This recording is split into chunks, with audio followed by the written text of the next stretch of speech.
اعوذ باللہ من الشیطان اللعین الرجیم بسم اللہ الرحمن الرحیم۔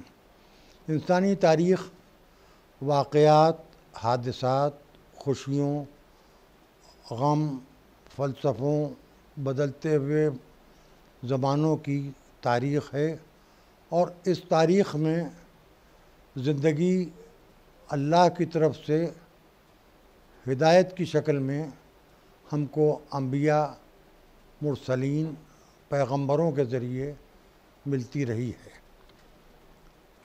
ان چیزوں کو یاد رکھنا اور ان یادگاروں کو سنبھال کے رکھنا اس لیے ضروری ہے کہ ان یادگاروں سے ان شخصیتوں کی یادیں وابستہ ہوتی ہیں جو اس دور کے نبی کے، اللہ کے لائے ہوئے پیغام کو اپنی عملی زندگی کے ذریعے دنیا تک پہنچانے میں معیاری شخصیتیں رہی ہیں۔ افسوس اس بات کا ہے کہ زبور پر عمل کرنے والے زبور میں تبدیلیاں ہو گئیں اور وہ تھوڑا سا غافل ہو گئے، جس کی وجہ سے اصل زبور بھی نگاہوں سے اوجھل ہو گئی۔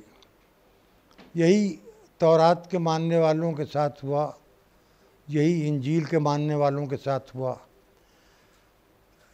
رسول نے اعلان کیا تھا، لا نبی بعدی، اب میرے بعد کوئی نبی نہیں آئے گا۔ رسول نے اس دنیا میں آنے سے پہلے اس حیات و کائنات کو عالم انوار سے اس وقت دیکھا تھا جب یہ حیات و کائنات تخلیق ہوئی۔ حدیث قدسی میں ارشاد ہے، کنت کنزا مخفیہ، میں ایک چھپا ہوا خزانہ تھا اور میں نے مخلوق کو خلق کیا تاکہ پہچانا جاؤں۔ خالق بھی ایک، مخلوق بھی ایک، بنانے والا بھی ایک، بننے والا بھی ایک۔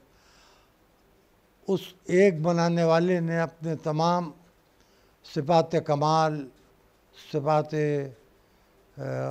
خصوصیات ذات کو اس نور میں علم کی شکل میں منتقل کیا، پھر اسے 14 اجزاء میں تقسیم کیا۔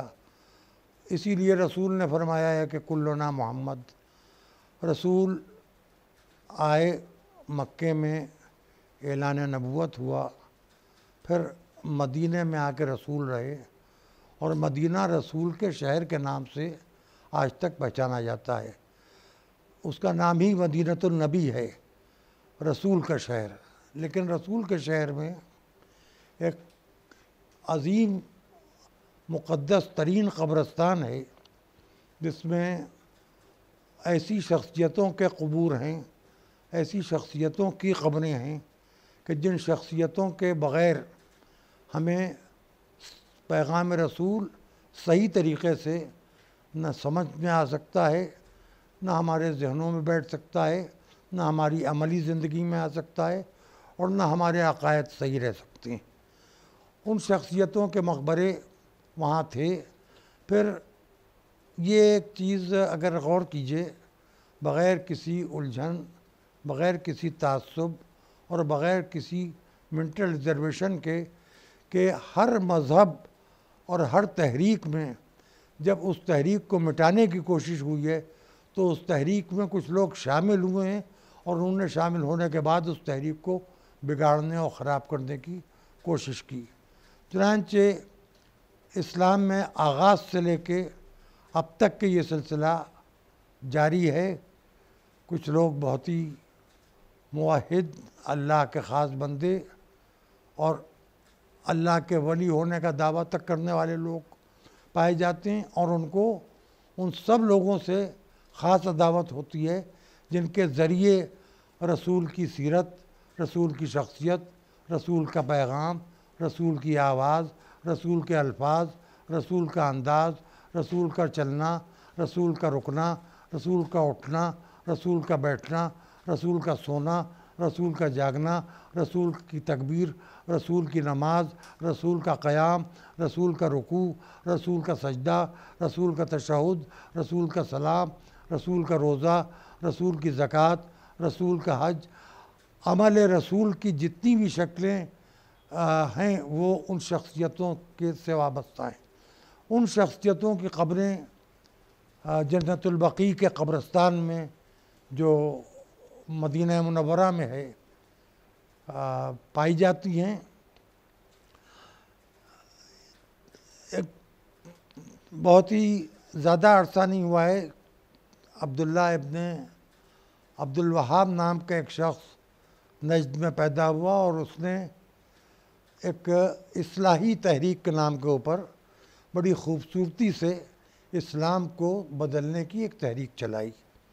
پھر اس تحریک کو ابن عبد الوہاب کی وجہ سے وہابی تحریک کہا جانے لگا.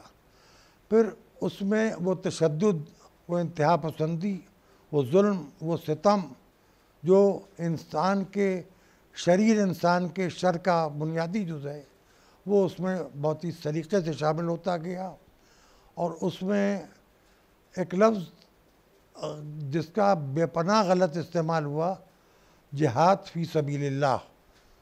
اور یہ جہاد اس طرح سے کیا گیا کہ سب سے بڑا جہاد تو یہ ہے کہ رسول کے یثرب و بطحا کا نام بدل کے وہ سعودی عرب ہو گیا.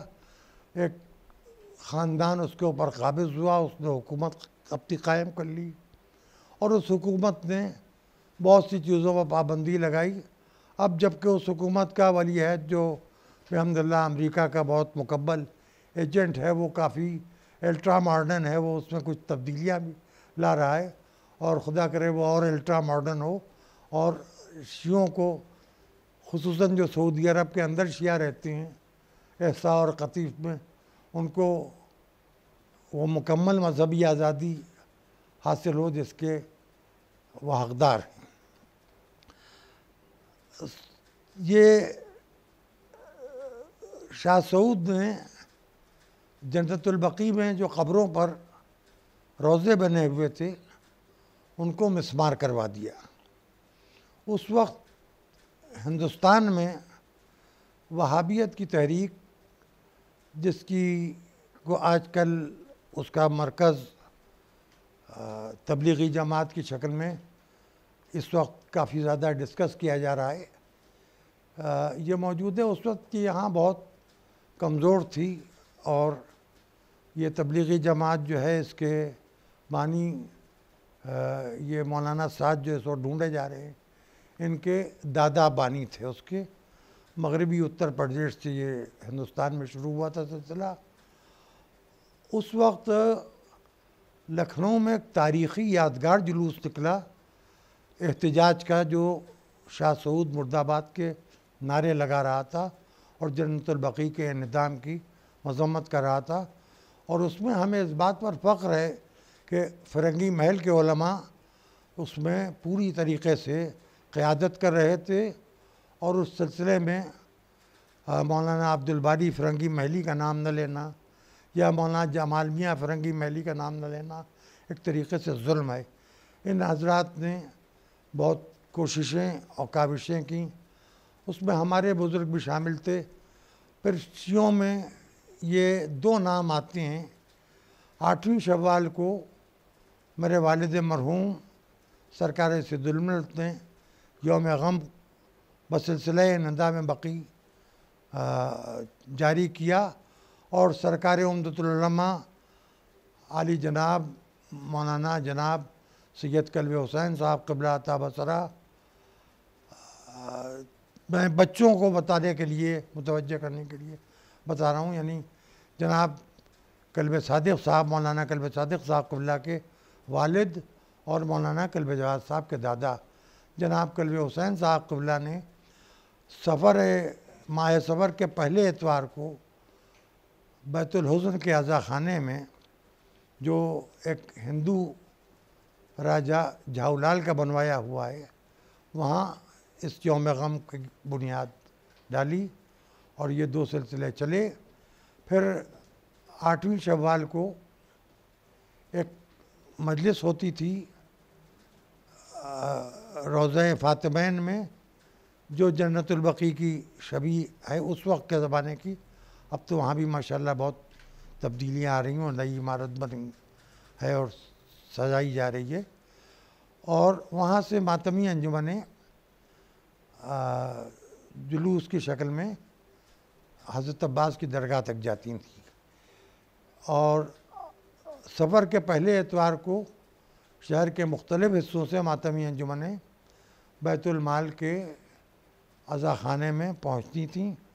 پھر میرے والد سے انجمن شمشیر حیدری نے تعاون کیا اور سن 57 سے 8ویں شوال کا احتجاج انجمن شمشیر حیدری کے تعاون سے ہونے لگا، اور اب کئی جگہ کئی لوگ احتجاج کر رہے ہیں اور احتجاج ہو رہا ہے، لیکن اس سلسلے میں جنت البقیع کے سلسلے میں بنیادی طور کے اوپر لکھنؤ میں احتجاج کے سلسلے میں 2 شخصیتوں کے نام ہیں جو اس انہدام بقیع کے غم کے محتمم ہیں۔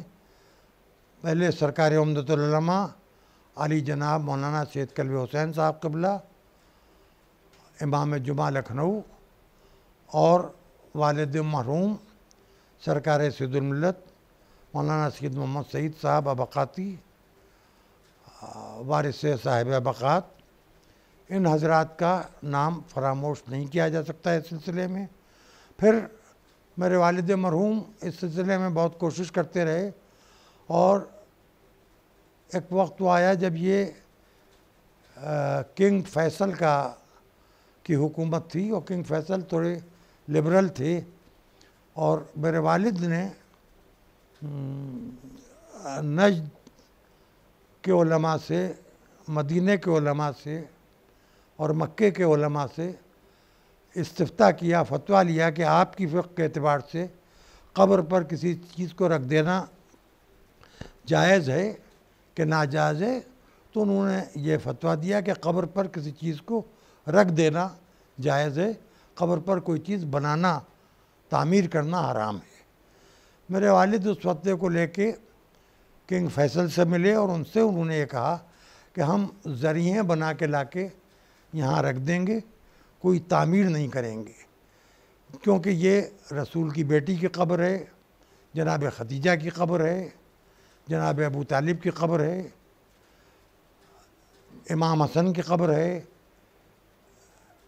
امام زین العابدین کی قبر ہے، امام جعفر صادق علیہ السلام کی قبر ہے، اور ان کے والد امام محمد باقر علیہ السلام کی قبر ہے، اور اس کے علاوہ 11 قبور اور، جس میں اصحاب رسول بھی ہیں اور جناب ام سلمہ اور جناب خدیجہ بھی شامل ہیں، یعنی اصحاب امہات المومنین اور اہل بیت کی قبروں پر، اور ہمارے جو اماموں کی قبریں اور رسول کی بیٹی کی قبر زیر آسمان ہے، اس کے اوپر ذریعے رکھنے کی بات طے ہوئی۔ اس سلسلے کی کئی کوششیں ہیں میرے والد کی، اور اسی سلسلے میں وہ دہلی گئے ہوئے تھے، اور اس وقت ہندوستان کے وزیر اعظم تھیں، نئی وزیر اعظم ہوئی تھیں مسز اندرا گاندھی، اور ڈاکٹر ذاکر حسین صاحب ہندوستان کے پہلے مسلمان صدر تھے، آزاد ہندوستان کے، اور ان کے میرے والد کی بہت گہری دوستی اور بہت پرانے تعلقات تھے، اور وہ تعلقات اس خاندان سے سلمان خورشید صاحب ان کے نواستے ہیں، ان سے ابھی بھی میرے ہیں۔ اس گھرانے نے بھی بڑی عظیم شخصیتیں پیدا کی، اردو ادب میں غلام ربانی طامہ ایسا شاعر دیا، خورشید عالم خان صاحب کی بڑی خدمتیں ہیں۔ بہرحال اس گھرانے نے بھی ہندوستان کے لیے اور انسانوں کے لیے، نہ صرف مسلمانوں کے لیے، بہت کچھ کیا ہے۔ میرے والد دہلی سے تقریباً معاملات طے کر کے لکھنؤ واپس آ رہے تھے، اور کارگزار وزیر اعلیٰ اتر پردیش سرکار ڈاکٹر عمار رضوی صاحب ان کے ساتھ تھے۔ میرے والد جب بھی دہلی جاتے تھے اور ان کاموں سے جن کا تعلق حکومت سے ہوتا تھا، خواہ وہ شیعہ کالج سے متعلق کام ہوں یا شیعہ فرقے کے اور دیگر کام ہوں، تو وہ اپنے معاون کے طور پر عمار رضوی صاحب کو ساتھ لے جاتے تھے. انہیں عمار رضوی صاحب کی بالکل نوجوانی تھی. ظاہر ہے کہ عمار رضوی صاحب کو خدا سلامت رکھے، مجھ سے چند سال بڑے ہیں اور میرے بڑے ہیں، بزرگ ہیں. اور کبھی عمار صاحب سے یہ بات کیجیے گا، وہ آپ کو بتائیں گے، وہ ساتھ تھے. واپسی میں میرے والد کا ہارٹ فیل ہو گیا، انتقال ہو گیا. ان کے انتقال کے بعد 8ویں شوال کو یوم غم منایا جاتا ہے اور بیت المال کا عشرہ کہلاتا ہے وہ ہمارے لکھنؤ کی زبان میں. ہمارے اپنے لکھنؤ کی ایک زبان ہے، جیسے ہم حضرت علی کی شب ضربت سے لے کے 21ویں رمضان تک کی راتوں کو شبیں کہتے ہیں. یہ ہماری اپنی زبان ہے.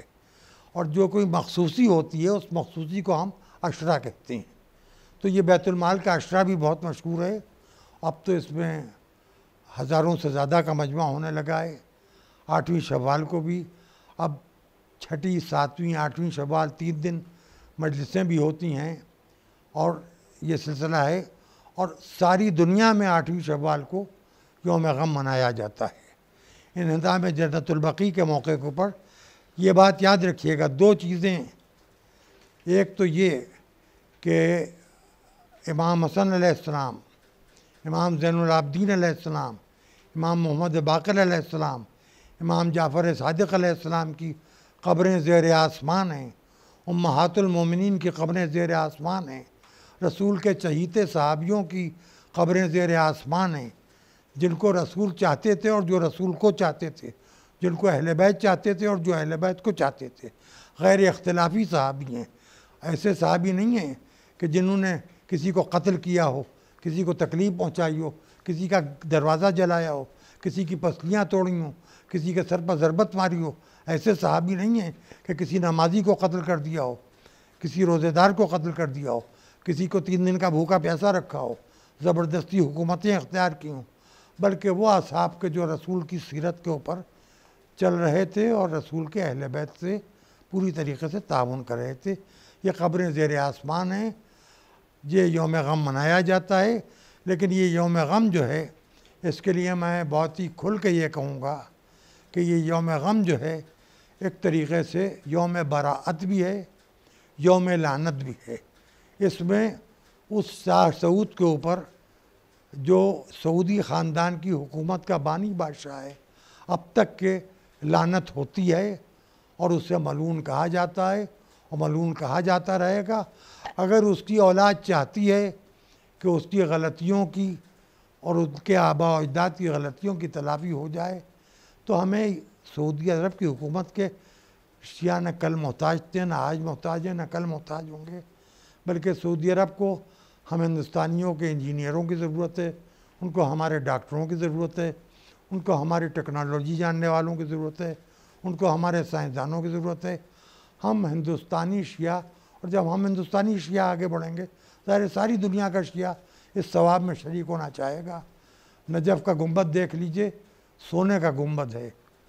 کربلا کے گنبد کو دیکھیے، امام حسین کے حرم کے، حضرت عباس کے حرم کے سونے کے گنبد و مینار ہیں. امامین کاظمین کے 2 گنبد اور 4 مینار سونے کے ہیں. سامرہ کا حرم، اس کے گنبد بھی سونے کا ہے، مینار سونے کے ہیں. مشہد مقدس میں گنبد سونے کا ہے، مینار سونے کے ہیں. معصومہ قم امام رضا کی بہن کا حرم، اس کا گنبد، اس کے مینار سونے کے ہیں. ہم یقین دلاتے ہیں کہ ساری دنیا کا شیعہ، میں صرف ہندوستان کے نہیں ہوں، ساری دنیا کا شیعہ اپنی اولاد کو بیچ دے گا، اپنے ماں باپ کو بیچ دے گا، اپنے آپ کو بیچ دے گا، اور ایسے یادگار گنبد و مینار وہاں بنائے جائیں گے کہ سعودی عرب اپنی دولت اور اپنے پٹرول کے گھمنڈ میں ڈوب جائے گا اور لوگ دیکھیں گے کہ رسول کی اولاد کی قبریں کتنی شاندار بنی ہوئی ہیں.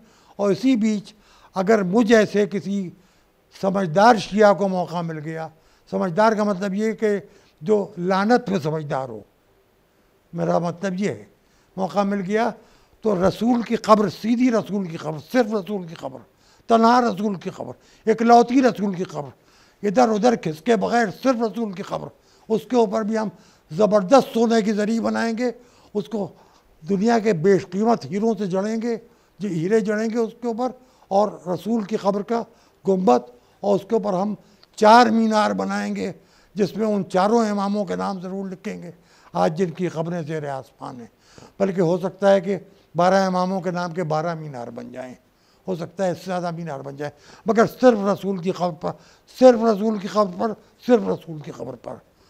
وہاں تو مانا نہیں کتنی قبریں ہیں، ہم ہر قبر کے نہ ذمہ دار ہیں، نہ ہر قبر کے وارث ہیں، نہ ہر قبر کے ورثہ دار ہیں، ہر ایک جو جس قبر کا وارث ہو وہ اس قبر کی رکھوالی کرے، وہ اپنے بزرگوں کو بھلا دے یا یاد رکھ کے بنا دے یا مٹا دے، ان کے اوپر لعنت کروائے یا ان پر رحمت کروائے، یہ اس کا اپنا عمل ہے۔ لیکن جنت البقیع کی تحریک ایک تحریک بنی ہے، اور اس تحریک نے ساری دنیا کے شیعوں کو اس بات پر متحد کیا ہے کہ ہم سعودی عرب کی حکومت کو کنڈم کرتے رہے ہیں، کرتے رہتی ہیں اور کرتے رہیں گے۔ ادھر ایک بات میں اور کہوں گا کہ ایک بڑا منافق میڈیا ہمارے سامنے ہے، ایک منافق گروہ ہمارے سامنے ہے جو یہ بات کہہ رہا ہے کہ یہ ایران کی وجہ سے شیعہ جو ہیں سعودی عرب کے مخالف ہیں۔ ایران کی وجہ سے نہیں مخالف ہیں، ایمان کی وجہ سے مخالف ہیں، چونکہ سعودی عرب بے ایمان تھا اور ہے، اس لیے اس کے مخالف ہیں۔ جب ایران میں شاہی تھی تب بھی ہم سعودی عرب کو پلانت کر رہے تھے، جب سعودی عرب سے شاہ کے بہت اچھے تعلقات رہے ہو سکتا ہے رہے ہو بھائی، میں نہیں جانتا، یہ تو مجھے معلوم ہے کہ شاہ ایران کے اس سے سیریا سے اس سے اسرائیل سے بہت اچھے تعلقات تھے، لیکن یہ کہ کوئی اختلاف بھی نہیں تھا، وہ شاہ ایران کا کوئی دین ایمان سے مذہب سے لینا دینا ہی نہیں تھا، اور سعودی عرب میں مذہبی اور شرعی حکومت تھی، لہٰذا وہاں تو رسول کی قبر کو بوسہ دینے والے کو کوڑے مارے جانے لگتے تھے۔ اب یہ کہا جاتا ہے کہ یوں نہ مانگو یوں مانگو، اللہ سے مانگو، کہ بھائی اللہ سے مانگو، نعرہ تو بہت عمدہ ہے، لیکن بغیر ذریعے کے اللہ دیتا نہیں ہے کچھ۔ حد یہ کہ موت بھی اللہ دیتا ہے تو ذریعے سے دیتا ہے، ملک الموت بیچ میں آ جاتی ہیں، حیات بھی اللہ دیتا ہے تو ماں باپ کے ذریعے سے دیتا ہے، صلب پدر سے آدمی بطن مادر میں جاتا ہے، پھر 9 مہینے ماں کے پیٹ میں رہتا ہے، اس کے بعد آدمی پیدا ہوتا ہے، پھر اس کے بعد بچہ ہوتا ہے، پھر نوجوان ہوتا ہے، جوان ہوتا ہے، کسی مدرسے میں سر منڈا کے اس کو ڈال دیا جاتا ہے، وہاں سے وہ یہ سیکھنا شروع کر دیتا ہے، بس اللہ سے مانگو، غیر اللہ سے مانگنا حرام ہے۔ تو غیر اللہ سے مانگنا حرام ہے تو اپنے اماں سے تم نے دودھ کیوں مانگا تھا، اپنے باپ سے روٹی کیوں مانگی تھی، کپڑے تم نے درزی سے کیوں لیے، تم اللہ سے کہتے اور اللہ نہ دیتا تو کفن لپیٹے گھوما کرتے کہ اللہ جو نہیں دے رہا ہے تو نہیں دے رہا ہے، ہم کفن پہن کے گھومیں گے۔ آج مسلمان کو ٹوپی اور لمبے کرتے اور اونچے پیجامے کے بجائے کفن سے پہچانا جاتا، اور پھر مسلمان تو کہتا ہے کہ موت و حیات اللہ کے اختیار میں، تم یہاں جب مرنا ہی ہے تو عید کے دن کفن پہن کے ٹہلو، لباس عید بھی ہو جائے گا، کفن بھی ہو جائے گا۔ یہ ان کی قبریں ہیں کہ جو نہ ہوتے تو رسالت ختم ہو جاتی، لیکن رسالت کا پیغام بھی ختم ہو گیا تھا، نبوت کا پیغام بھی ختم ہو گیا تھا، سیرت رسول ختم ہو گئی تھی۔ یاد کرو علی ابن ابی طالب کے وہ جملے جو انہوں نے کوفے کی مسجد کے ممبر سے کہے تھے کہ میں عمل کروں گا لیکن قرآن اور سنت رسول پر عمل کروں گا، سیرت شیخین پر عمل نہیں کروں گا۔ اگر زندگی سیرت شیخین پر چلی گئی ہوتی تو جگہ جگہ حقوق غصب ہو رہے ہوتے، اور اپنا حق مانگنے والی خواتین کو کہ گھروں کے دروازے جلائے جاتے، ان کی پسلیاں توڑی جاتی، ان کے شکم میں بچے شہید ہو رہے ہوتے اور وہ خواتین شہید ہو رہی ہوتی، سجدے میں نمازی مارے جا رہے ہوتے، اور ہر جگہ ہر قدم پر ایک کربلا ہوتی اور دنیا یزیدستان بن گئی ہوتی۔ آج یزیدیت کے کرونا کو اگر لعنت کے وائرس نے نہ روکا ہوتا تو نہ جانے یزیدیت کا کرونا پوری امت مسلمہ کو کھا گیا ہوتا۔ بہت خوشی ہے مجھے یہ کہتے ہوئے، بہت مسرت ہو رہی ہے یہ کہتے ہوئے کہ آج بحمداللہ ساری دنیا میں مسلمان ایک درندہ قوم سمجھی جا رہی ہے۔ اہل بیت سے دور جانے کا نتیجہ یہ ہے کہ دنیا تمہیں قبول کرنے پر تیار نہیں ہے، کوئی مذہب، کوئی مسلک، کوئی ملک، کوئی ملت تمہیں اپنانے پر تیار نہیں ہے، تم عالمی مجرم کے طور پر دیکھے جا رہے ہو۔ مسلمانوں اب بھی جاگ جاؤ، اب بھی رسول کی سیرت پہ واپس جاؤ، ان سے محبت کرنا سیکھو جن سے رسول کو محبت تھی، ان سے نفرت کرنا سیکھو جن سے رسول کو نفرت تھی، اور رسول کی اولاد کی قبروں کی مسماری کا خواب دیکھنا چھوڑ دو۔ تم یزید نہیں ہو، تم حجاج بن یوسف نہیں ہو، تم محمد بن قاسم نہیں ہو۔ جب ان سے کچھ نہ ہو پایا تو تم کیا کر لو گے؟ آج کی اس جدید دنیا میں یادوں کو، یادگاروں کو مٹا دینا ناممکن ہے۔ بقی کے آرام کرنے والوں پر ہمارے آبا و اجداد کا، ہماری اولاد کا اور ہماری آنے والی نسلوں کا سلام۔ اللہ ہمیں اس بات کی توفیق عطا کرتا رہے کہ ہم ہر سال انہدام بقی کے موقع کے اوپر اپنی آوازیں بلند کرتے رہیں، اور خدا سے دعا کریں کہ سعودی عرب کی ظالم و جابر حکومت کا مزاج کا ظلم و جبر عدل و انصاف میں تبدیل ہو۔ والسلام علیکم ورحمۃ اللہ وبرکاتہ۔